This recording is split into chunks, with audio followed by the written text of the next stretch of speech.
Sorry, Mr. Jim Bechtel from the North Adams Historical Society would like to say a few words as well. Sorry, Just a few words. Although we still don't have a home. We don't have a home museum. We're working on that just about weekly. We have a lot of interest in the Historical Society. Please join us. It's very simple. These are about as simple as you can get. We do now have a website, and visit that, although it's very much under construction. But take one of these, it's simple, mail it in, $10 for basic membership. And please consider doing that. And a fellow who needs no real introduction, Gene. Thank you very much. This is the third presentation, and so I brought this one up so that anybody who missed one or two, presentation one or two, now you know what we did. Okay? So that takes care of that. So we'll start this. I should preface this by the fact that this is people. And in our collection, I think we have something like 10,000 pictures, most of which do not have any labels, especially if you have people. So I am not going to give you a lot of facts because I don't know any. The second thing I'd like to point out is that if you remember, probably it's you remember your parents, there were a lot of organizations that they could go to: Eagles, Sons of Italy, Moose, International Odd Fellows, Order of Hibernians. All those things had social, and like the Order of Hibernians, they also had a kind of a welfare. In other words, they were for the mills. If you got laid off, you got laid off. So they supplied you 50 cents a month or something like that. That went into a pool, so if anybody got laid off or hurt, there was a little money for them to work on. But the big thing is that at least my parents' time, was the fact that all these organizations provided dances, potluck dinners. I don't know if potluck dinners are legal anymore. Like I say, dances and all sorts of social impacts. And right now, I think what's left is the Elks, Great Art Club, the Masons. American Legion. Yeah, and the American Legion. Okay, if you, Sons of Italy, they're gone. A lot of these organizations also, like the Eagles and Elks, and basically any organization, or even the Masons, they also had a women's auxiliary. And from what I know, those were the people who, the guys would say, oh, we ought to have a function. Okay, and you knew who took care of the function. All right, all of those are basically gone. All right, so we'll get into the presentation.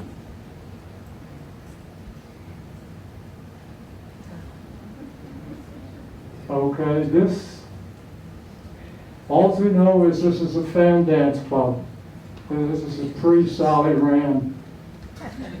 If you remember Sally Rand, or the story about Sally Rand. She had a fan.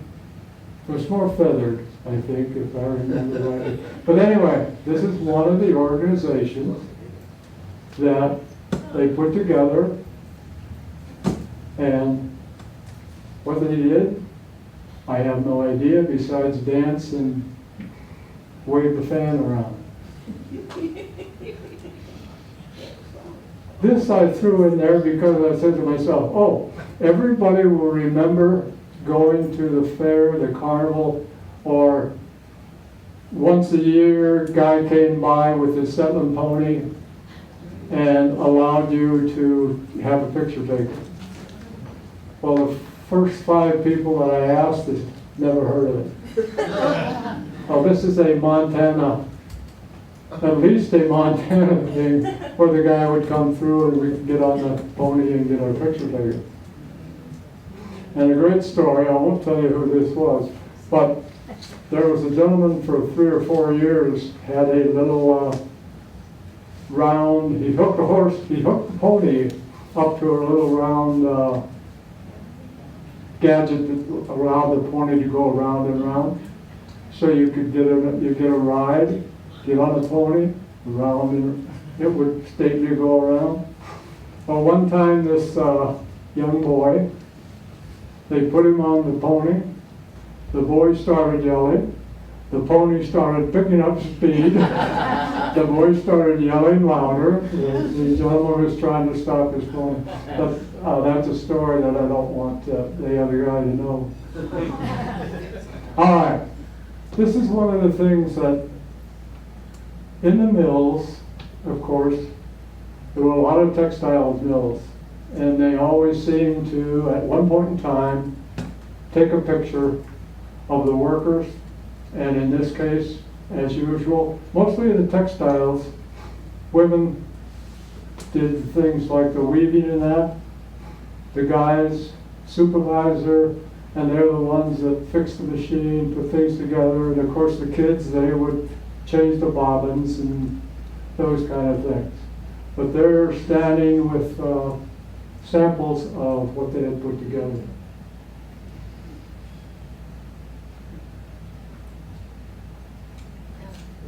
Oh. James Hunter was here first in 1847. And this is their apprentice group, and all ages, and the kids or young men would come in and they would learn the task side by side with the gentlemen who were actually major. Excuse me, we got a reset. They were apprentices, yeah, apprentices. Oh, if at any time you recognize anybody, raise your hand or shout out a name, because there's nothing in there to say who they were. Another big thing with all the organizations, they had sports teams. And this is, I don't know exactly, since there's such a mix of uniforms, I'm not sure whether this was the All-Stars or whether this was a team. But in 1947, these gentlemen were part of the leagues. The leagues were big. In other words, all the companies basically sponsored a team. The churches had teams. Organizations had teams. And I'm not sure who the sponsors on this, although it does say down here is a gentleman who was James Hunter Machine Company. So that makes me think this was kind of an all-star for 47.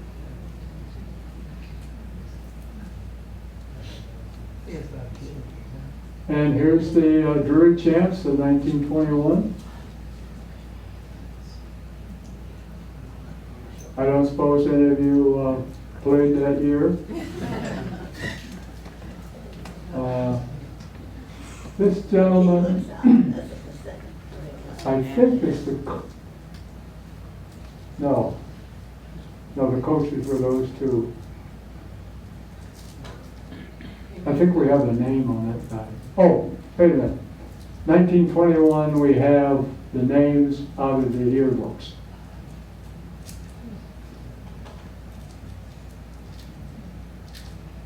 And of course, Sprague had that. Whoop.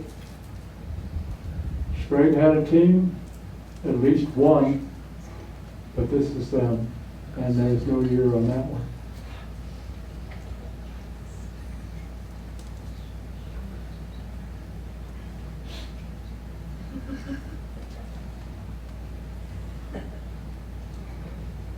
This one, I assume, is one of the manufacturing groups. but they have pictures taken of. Every textile mill at some point in time would take a picture of their employees, and they would sometime later on, I shouldn't say later on, but the early years you didn't have much of a social life with the textile mills, but later on they might have picnics and stuff like that, but there's a few of the workers.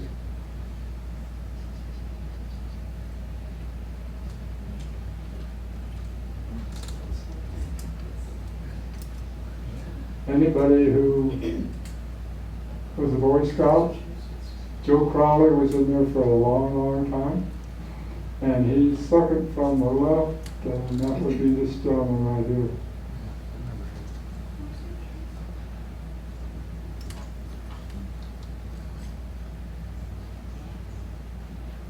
That was another organization that had a lot of members, which I think there was one small group still in North Adams.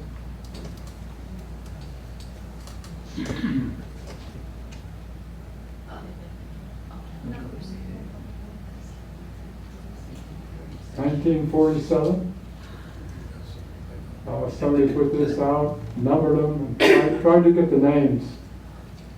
And Company K was the, North Adams National Guard.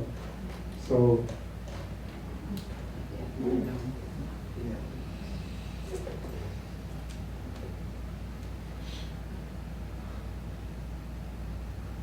just one at a time as far as naming, please.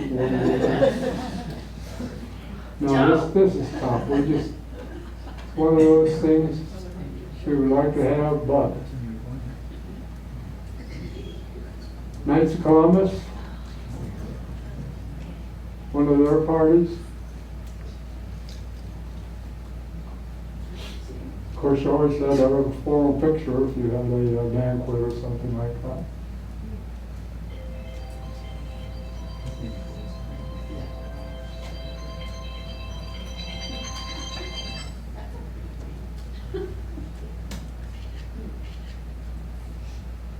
The Elks, one of the few organizations that's still going, and the reason it's still going is the Emblem Club, which did all of the social stuff. They disappeared, and the Elks National decided they could allow women to be members. So the Elks, if you ever look at their list of officers, it's not all men anymore, and that's why they keep going.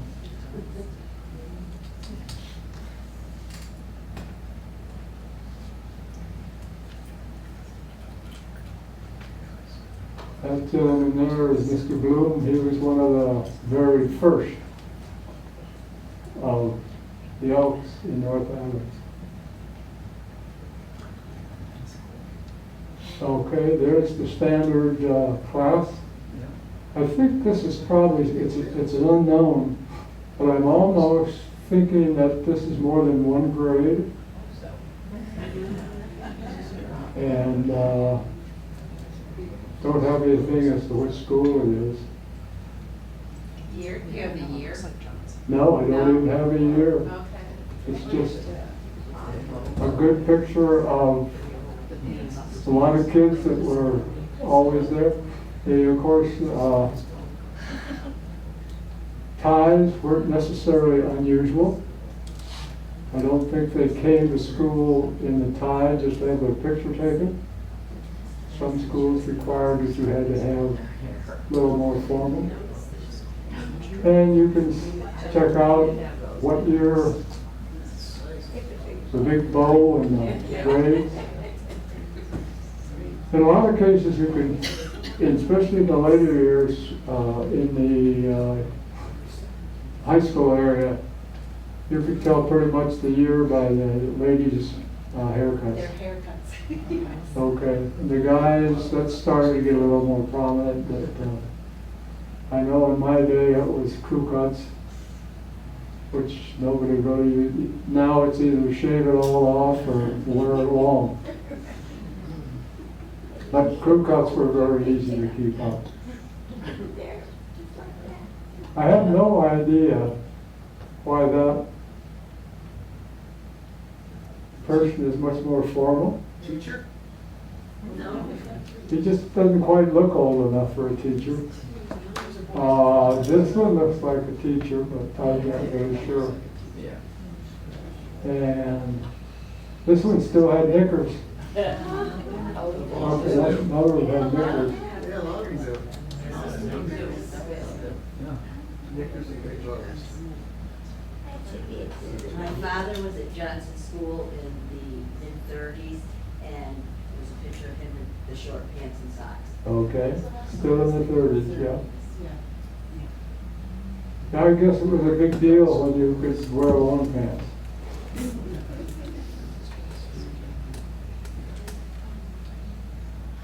And I'm not sure whether this is high school or this is one of the churches. Almost think it's a church. Final, what do they call it? Communion or confirmation, yeah. But the hairstyles and the bows.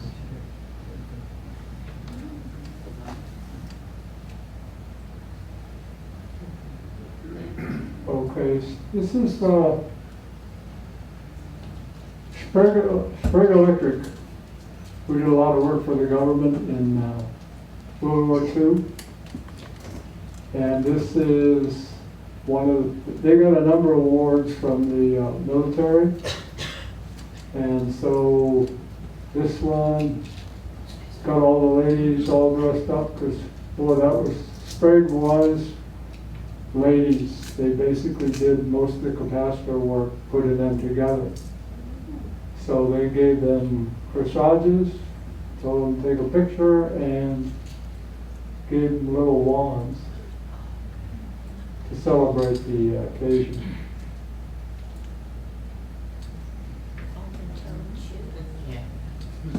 And there's pretty much common hairstyle.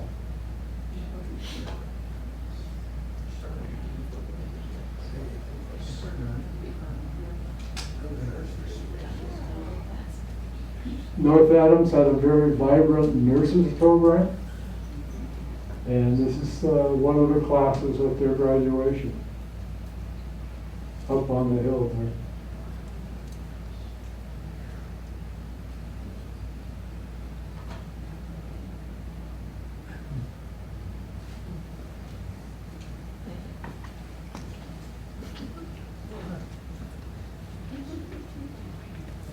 Anybody remember the Kilty Band?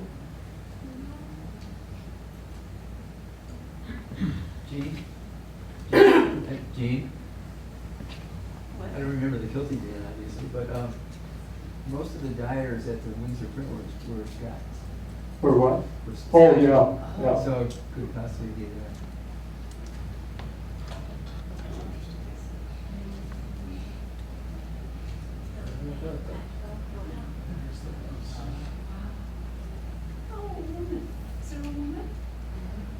Anybody remembers Charles Cahoon? Yeah. Oh, he had his bagpipes. Anytime you needed a bagpipe, there was Charles. But he kind of had a background in the bagpipe organizations. I don't know whether it was Highland or not.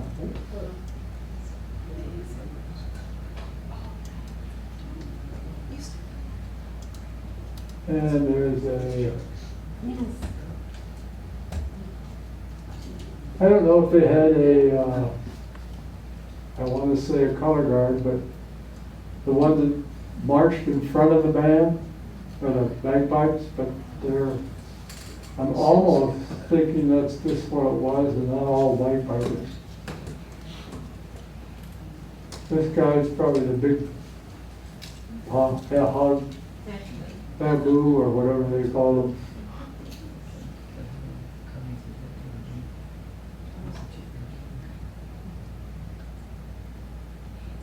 And this is part of a Christmas caroling, one of the churches.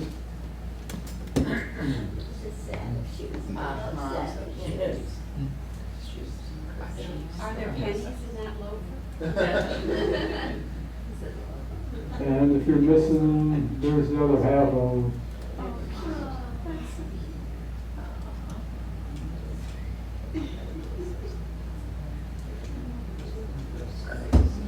Yeah, that looks like a Girl Scout uniform. Almost, yeah.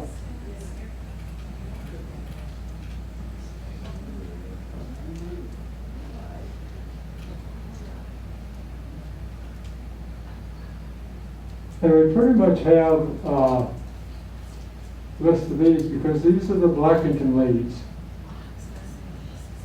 Okay, which of course was quite a prominent family. And so they got them all together and took a picture. If you're interested in the Blackington family, if anybody remembers Ruth Brown? Yep. Okay. She was a librarian here for a long time. And her father was William Brown with an E.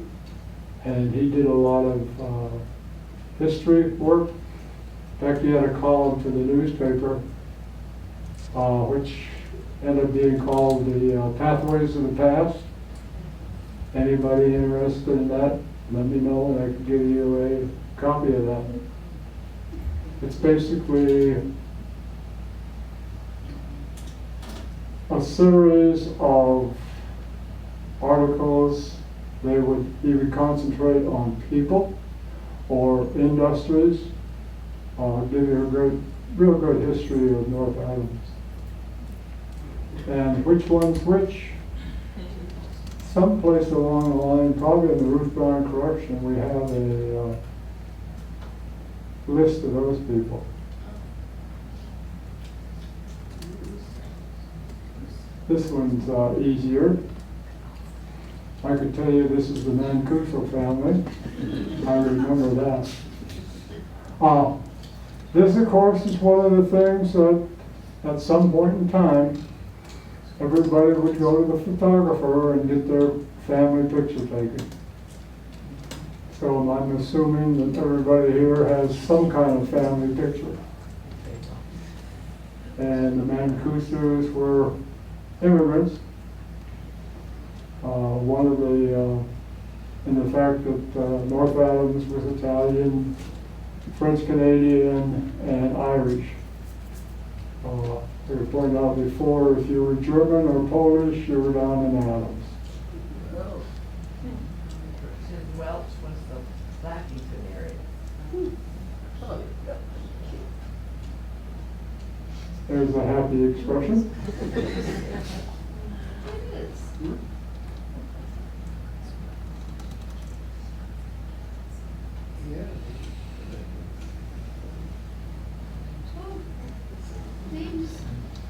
And I think I remember the names on this one also. But with the theaters in town, the Richmond had a theater, Paramount, and in '38 the Mohawk started. Prior to, I guess, let's see, whenever talkies came in, both the Paramount and the Richmond had,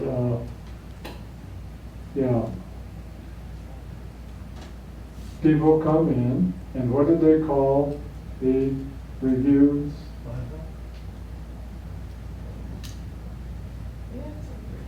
Everybody knows the name. Huh? Yeah. What did they call the fact that Al Jolson and everybody, Vaudeville, it took a while, but there it was. I had to get down to V. Anyway, they would have vaudeville shows, a lot of prominent people. If you look through the transcripts in their entertainment page, you'll see some very prominent names. And then, of course, local groups would put things on. And for those who are not sure exactly what the Paramount was, you know where the Capitol Restaurant was? The arch that's still there? Okay, that was the entrance to the Paramount. And if you've ever been in there, just the fact that it's narrow going back, there's a room, bigger room in the back, so you got your ticket, walked down the aisle, got down to the bigger room so you could get your popcorn and that. Then you stepped out, excuse me, stepped out into the parking lot, and that was the theater. The other big theater they had very early was the Empire, which had the Wilson House that burned down.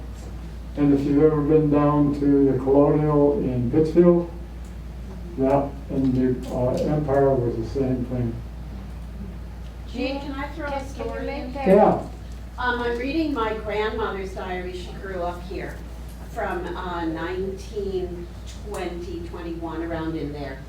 And she talks a lot throughout those few years that I'm reading now about going to movies and shows, like constantly. There was a lot of entertainment around.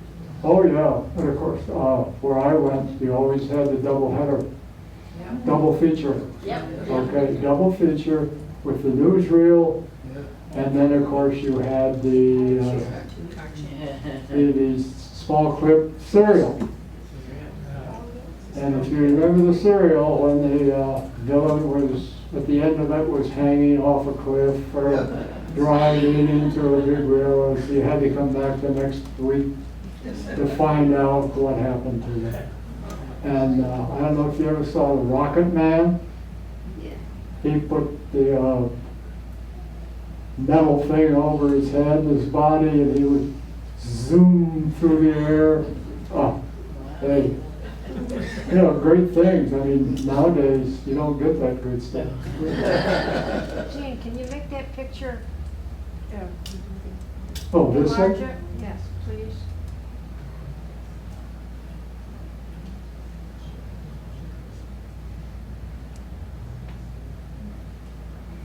Yep, the double feature was the great thing. Oh, you saw a lot of poor movies. I mean, you saw, when you were a kid, boy, those westerns. Oh. And of course, at the end, when the hero has to kiss the lady and they kiss goodbye, and rides off into the sunset, all those kind of things.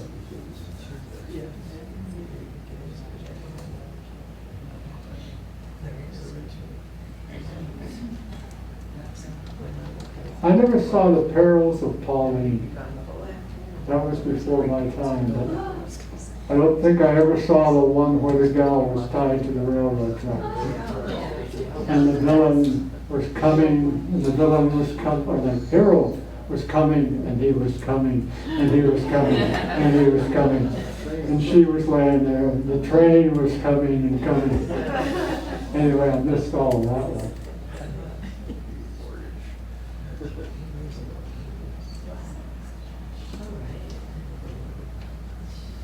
This again, I'm assuming they had some club, and they had a big party at the house, somebody's house. Probably a costume party. I don't see too much of the stuff you'd see on the street. But.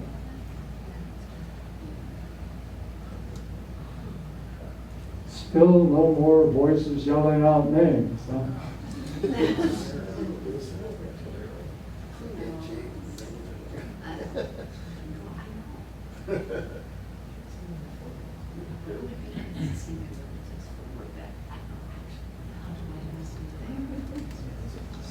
Here's another one.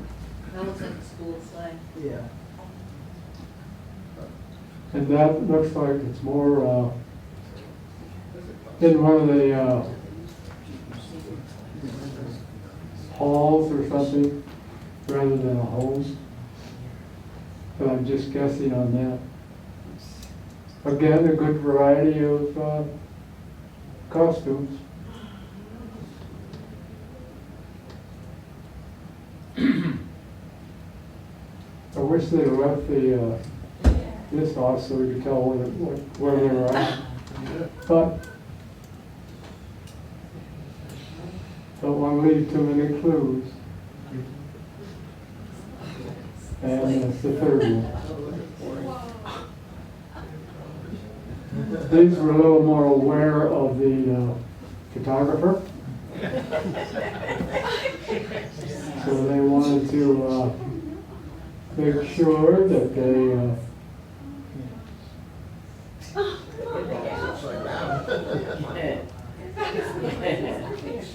yeah, they knew that they were being, well, it was part of the party, yeah.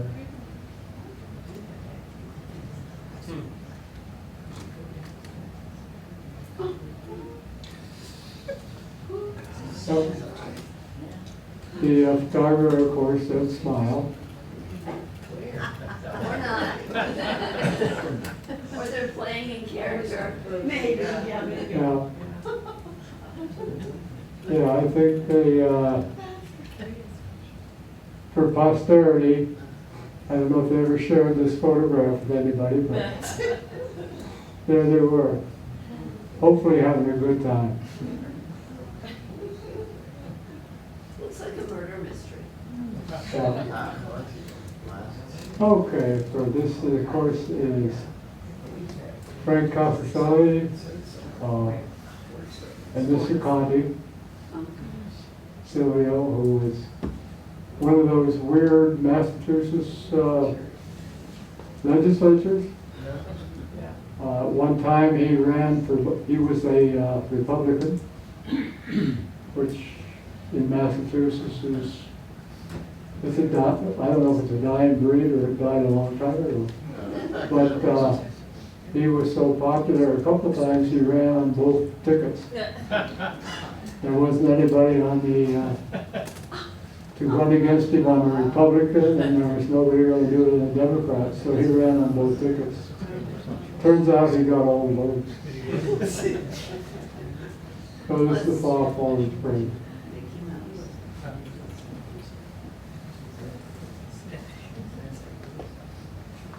Oh wait, this is, yeah, this is Harry Owen.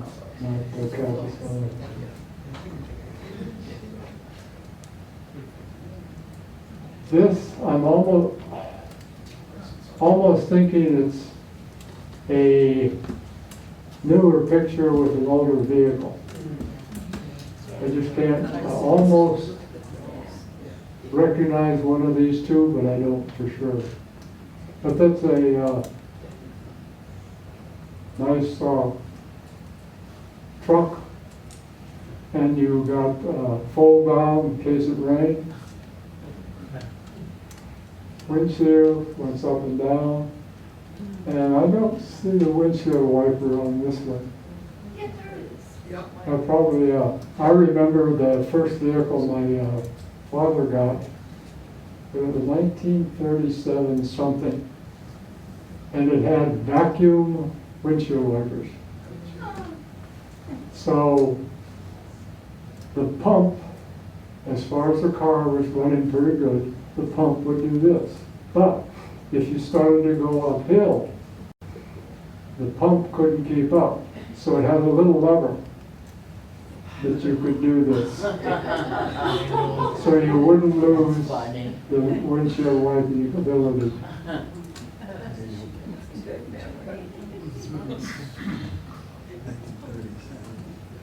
And this I just threw in because this is Mr. Trable. This is Randy's grandfather, who was turns out was a Civil War photographer. So the Trable photography went way, way back. In fact, Randy's uncle was a very prominent World War I photographer. And if you get any World War I books, you will see some of his works in there.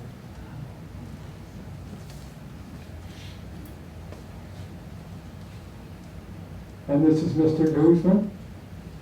I like the fact he was a long time shoe fixer.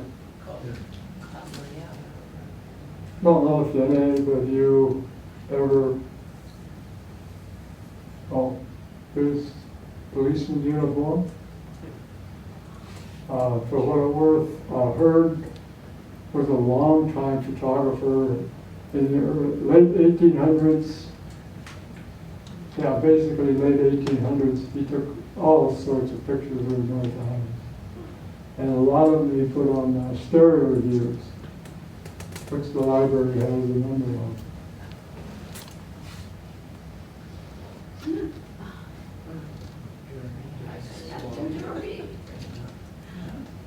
All right. This is the Drury Band, was one of the first bands in the United States. And this is Jay Strange in his early band uniform. That band went to New York City, went to Washington, D.C. They had a recording made by Edison in New York City. The recording's on a disc, not a flat disc, but Edison recorded at a different speed. It turns out we were able to take the record we had, and there's an organization that transformed to us, so we do have what they were playing at that time. And that's Mr. Let's see, which Clark is this?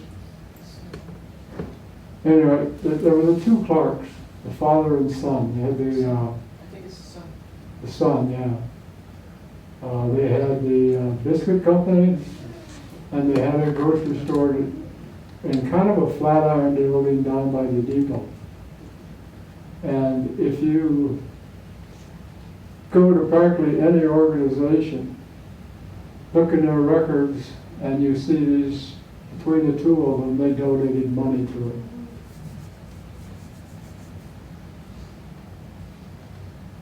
There's old Sanford, where it is second home. He had a big one in Blackington, and then built here. For what it's worth, we're basically in his ballroom, third floor ballroom. If you ever see me walking around down that hall, two rooms. One's a Ruth Brown, which is the library's archives, and the other's a room where the North Adams Historical Society has some stuff that was never finished because they didn't have enough money. But later on, they kind of got it. If you come in at night, bring a flashlight because that room doesn't have any light. But there is some of the original wallpaper down in there. As you go up that, if you've ever been up, you go up a ramp, and you might look and see a couple of doorways, one on your left and one on your right. This was the servants' quarters. Okay, and there were doors. It was flat from here all the way back to the end of the house. Exactly why the ramp, I never figured that one out. In fact, I don't think I ever asked anybody why. And Mr. Brayton of Braytonville. Everybody got their, that's Mr. Cutting. That's Mr. Cutting when he was younger. That is Mr. Hadley, on which the Hadley overpass is named after.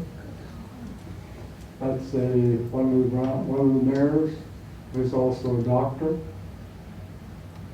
And that one is, yeah. Should know that. Oh, this is Mr. Treball's.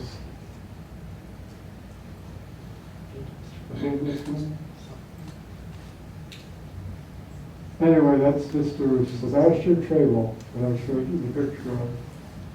And according to the fact we don't see anything here, and I can't find the clothes. So,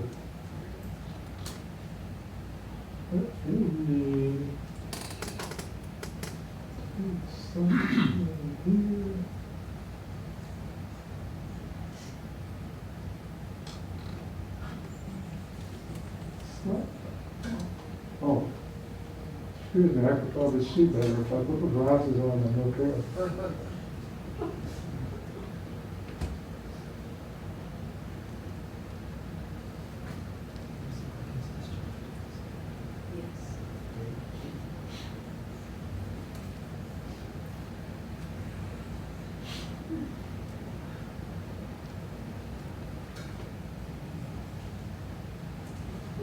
All right. That has absolutely nothing to do with the presentation. The presentation is over. It's just, the reason I showed this was the next thing that I saw. Okay, it's a series of houses in North Adams, and so that's not the one I really wanted. And let me get on this one. That one.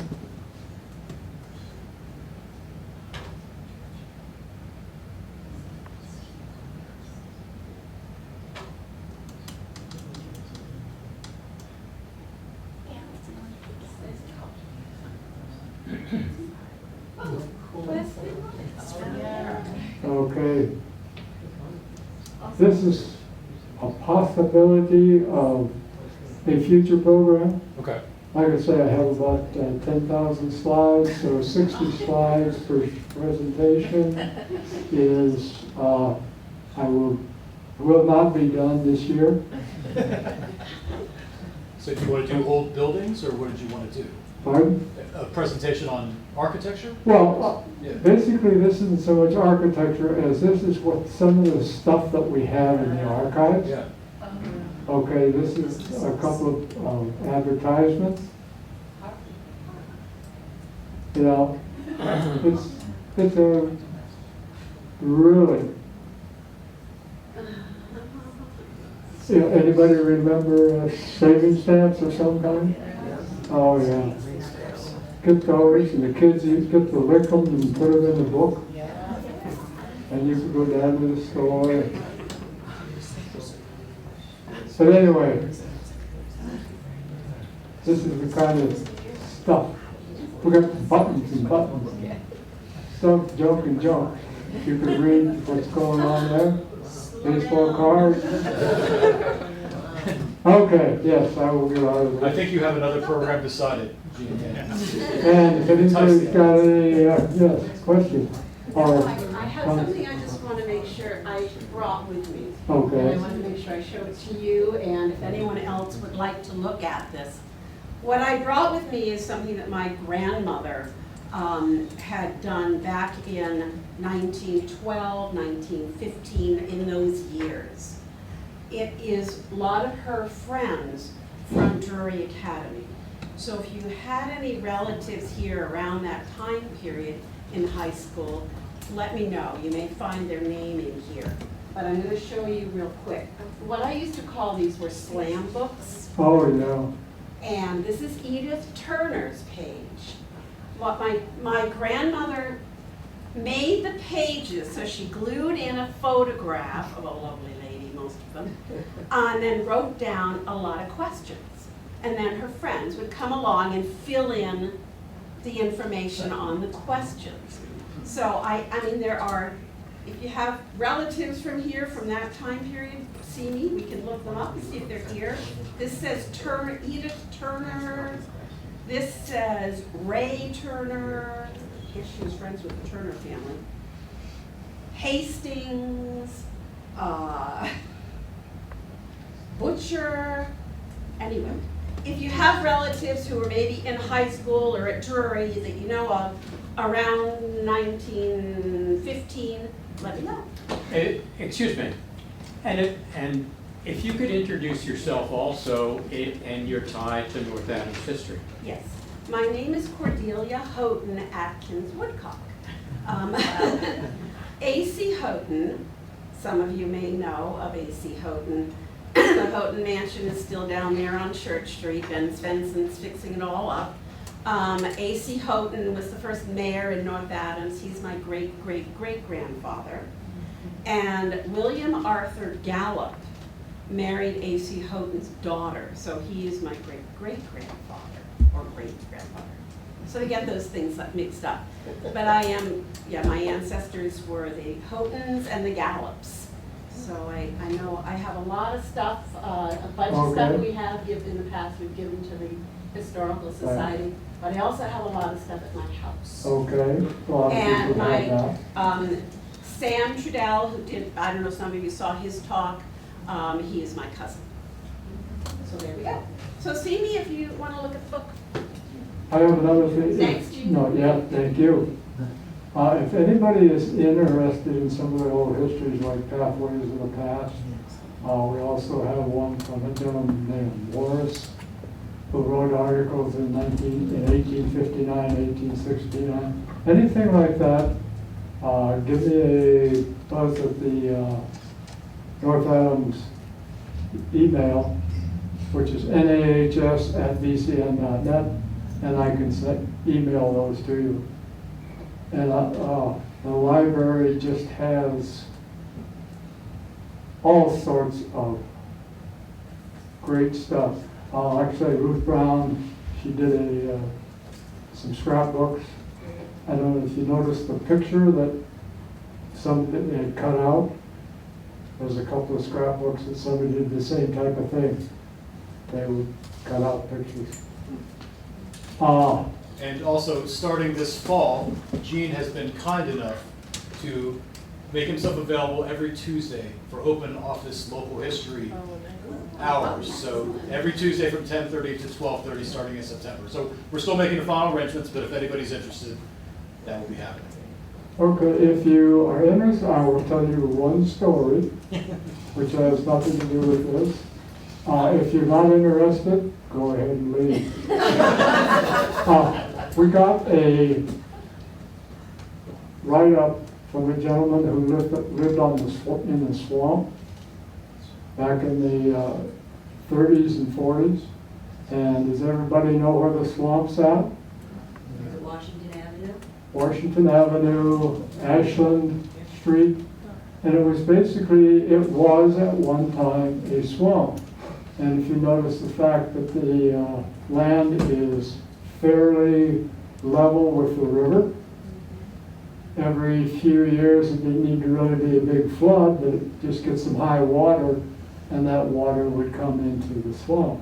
Well, they slowly filled it up. But anybody kind of quote, he kind of put it, the lower class lived in the swamp. All right. One thing he did mention, in fact, since there was only one school, the upper class and the lower class had to mix because they went to the same school. But this story I really like. He talked about a couple of gentlemen by the name of Tony and Eddie. They had a repair shop in an old barn garage, the kind of thing that there was no clapboards on the outside. Come winter, they would have to shovel out a little bit of snow because the snow would come through the cracks. Well, they used a stove, which they took the used oil, and that would go up in there, and it would drop into a plate and kind of steam away, and that would help give the heat.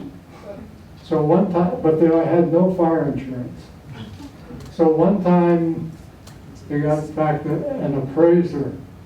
Oh, the other thing, the floor was grease dirt. They had no idea whether there was concrete under that thick grease floor. It's just been, machines would come in, drip a little oil, and it would just soak it up. Another thing, if they had tools, between the two of them, grab a tool off the floor, finish it, throw it on the floor, and both of them knew exactly where it was. But anyway, this appraiser comes in, nice suit and everything, so he's going to appraise it to give it a cost. Well, Tony has got to get the stove going. So he goes up there and starts adjusting the valve to get enough oil to go up to the plate. Well, he got too much to start with, and it set the floor afire.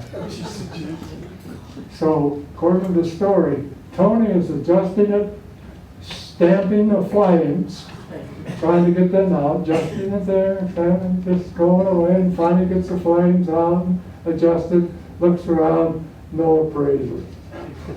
Never saw any evidence of an appraiser before.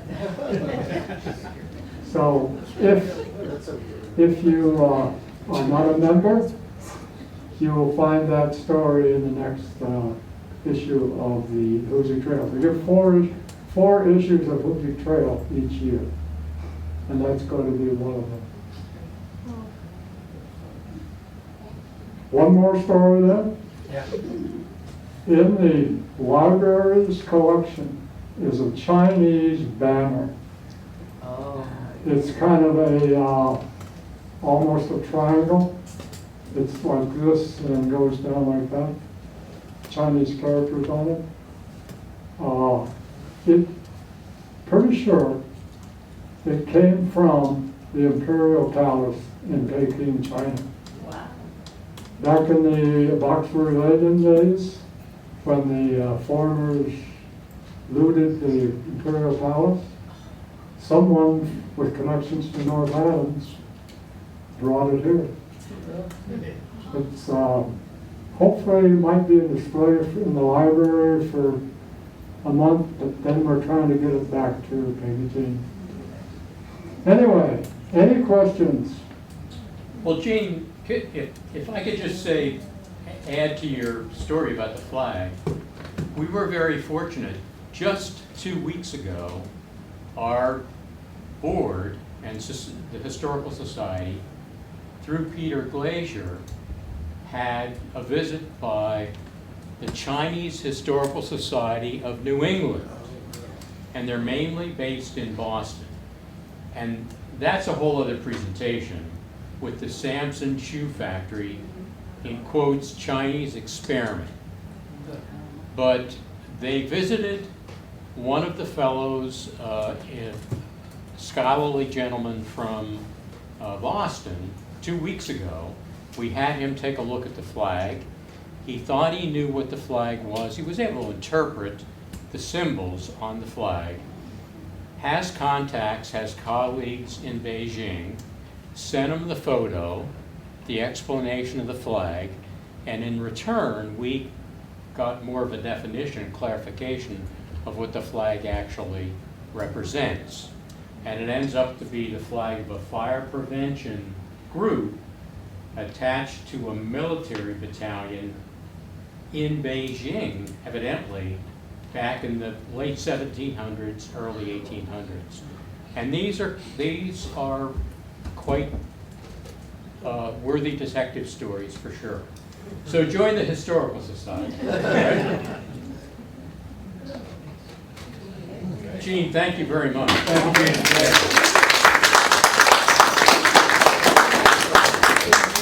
Do you have any